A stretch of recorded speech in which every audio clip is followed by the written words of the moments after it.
Hola chicos, this video is going to be about perspective in history, and I'm going to be making this video speaking in both English and Spanish, and that's to support my English speaking learners, my Spanish immersion learners, and my Spanish speaking learners. So if you don't speak both of those languages, you might be a little confused at some point during this video. It might be difficult to understand what I'm trying to say, but remember, this slideshow is attached in both English and Spanish, so you can follow along with that slideshow and check back in, and you'll still probably be able to get the main points.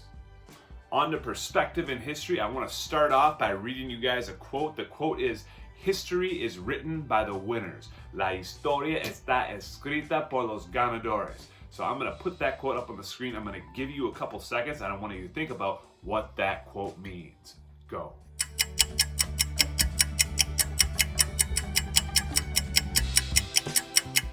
Para entender esta cita nos ayuda a pensar en un ejemplo histórico que tiene ganadores y perdedores, winners y losers. Y el ejemplo que es muy obvio para mí es el ejemplo de guerra. Una guerra a war tiene ganadores y perdedores. Y es más probable que cuando leemos la historia de esta guerra, vamos a leer la versión de los ganadores. ¿Por qué?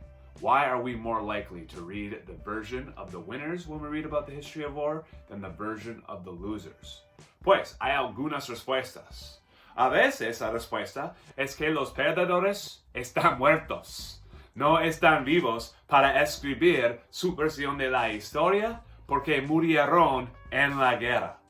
Pero esto es un poco raro, porque cuando pensamos en una guerra, normalmente hay algunos supervivientes del otro lado. No todos los perdedores están muertos. Pero ¿qué tienen esos perdedores? No tienen control, no tienen poder, son perdedores de la guerra, entonces no tienen la habilidad de escribir su versión de esa historia.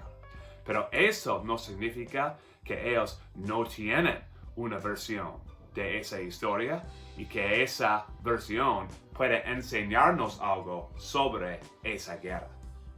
So now I want to give you some terminology, how you can talk about the versions that winners and losers write about an episode in history. And the first term that I want to give you is traditional narratives. Traditional narratives are the term I use to describe the version of history that's written by the winners. It's the dominant version of history.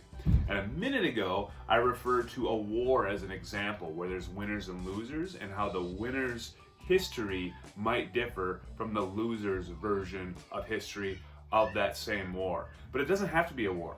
Winners and losers exist in many facets of history. They exist in elections. They exist in who has power in society or who has wealth, like the rich being the winners versus the poor being the losers. It might just be whether or not you're the member of a dominant group, a dominant cultural group, a dominant racial group, in which case you might be considered a winner, or if you're a member of a minority group, you might be considered a loser. And I use quotes because they're not necessarily winners and losers, but when we talk about winners and losers, we're talking about who has power. Who has power in society to get their version of history published in our textbooks, told in our Hollywood movies, and in the books that we read. This is what we're talking about when we're talking about history's winners. People with power, and who then use that power to promote their version of history in society. Otro término que quiero que ustedes entiendan es el término narraciones alternativas, alternative narratives. Y cuando yo hablo sobre narraciones alternativas en la historia, estoy hablando sobre la versión de la historia escrita por los perdedores. En esta diapositiva yo digo que la narración alternativa es una versión reprimida de la historia. It's a silenced version of history. Y cuando digo esto, hay dos maneras que una versión de la historia puede reprimirse. La primera manera que podemos tener versiones reprimidas de la historia es si hay personas en poder activamente reprimiendo una versión de la historia, porque no quieren que otra versión de la historia existe, No quieren otra versión de la historia que puede desafiar o cuestionar la narración tradicional, su versión preferida de la historia. Pero la otra manera que una versión de la historia puede reprimirse y si no estamos escuchando para esa versión. No son tan comunes las narraciones alternativas. Son un poco más difíciles encontrar en los libros y la televisión y las películas. Entonces, si no estamos buscando las narraciones alternativas, si no estamos escuchando para las narraciones alternativas, a veces no vamos a oírlas. Pero también es importante anotar que el hecho que una narración alternativa es menos prevalente no significa que es menos importante. Vamos a ver que los nativos americanos, por ejemplo, van a ser los perdedores en muchos conflictos a lo largo de la historia estadounidense. Pero esto no significa que su versión de la historia no es importante. También no significa que las narraciones alternativas no son justas. The good guys don't always win in history. Y a veces su idea de quiénes son los hombres buenos está determinado de la manera que tú percibes un evento en la historia. So which narrative is true? If you have traditional narratives, the version of history written by the winners, by the people with power, and you have alternative narratives in history, the versions of history written by those people with less power, and those two narratives, which tell us about the same historical event or time period, come into conflict with one another, tell different versions of that history, which one do we believe? Which one is true? Para determinar esto, nosotros tenemos que poder reconocer la diferencia entre hechos y perspectivas, facts and perspectives. Empezamos con hechos.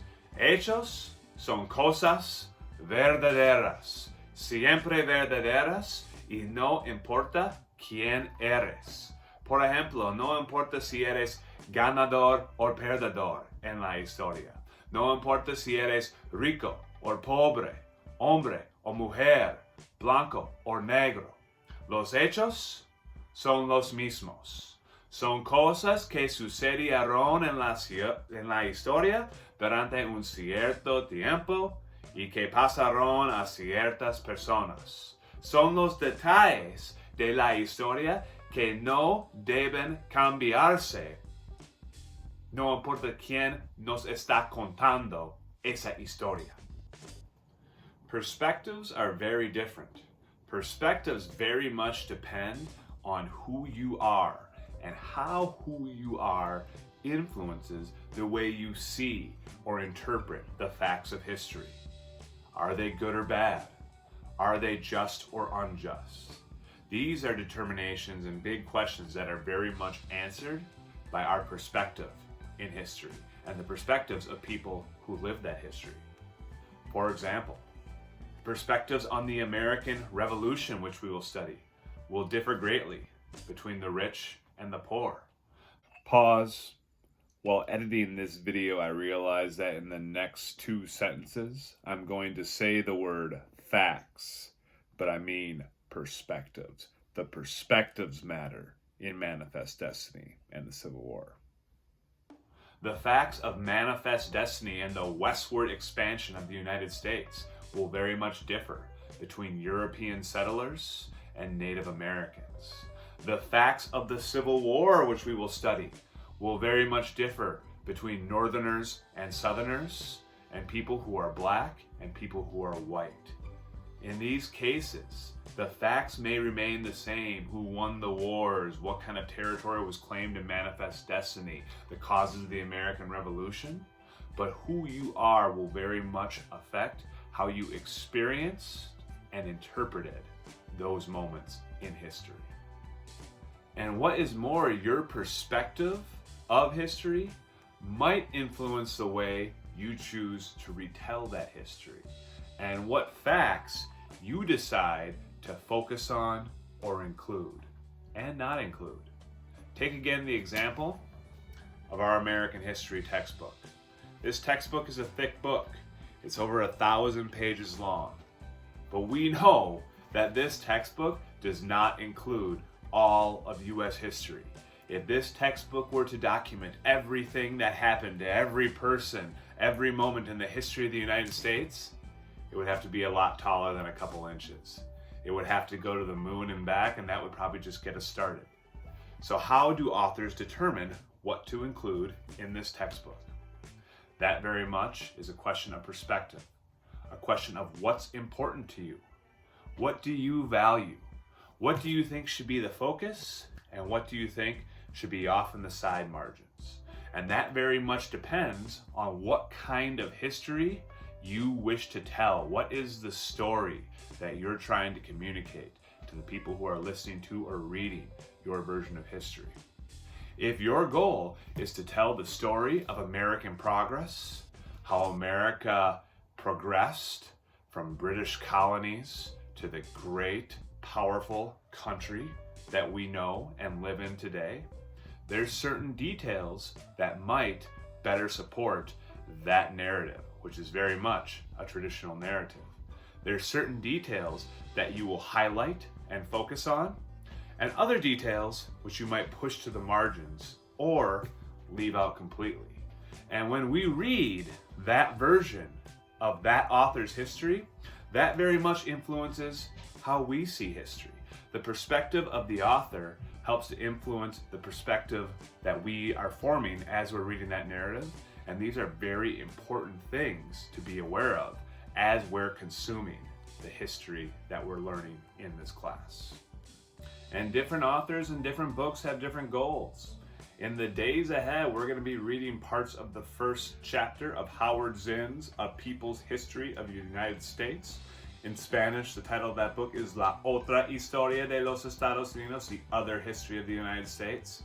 And that title very much reflects Zinn's goal to tell an alternative version of the history of the United States, a version that is less dominant, less reflective of the perspective of the rich and the powerful, and more reflective of the perspectives of the poor and the oppressed, people who have not had as much power throughout history.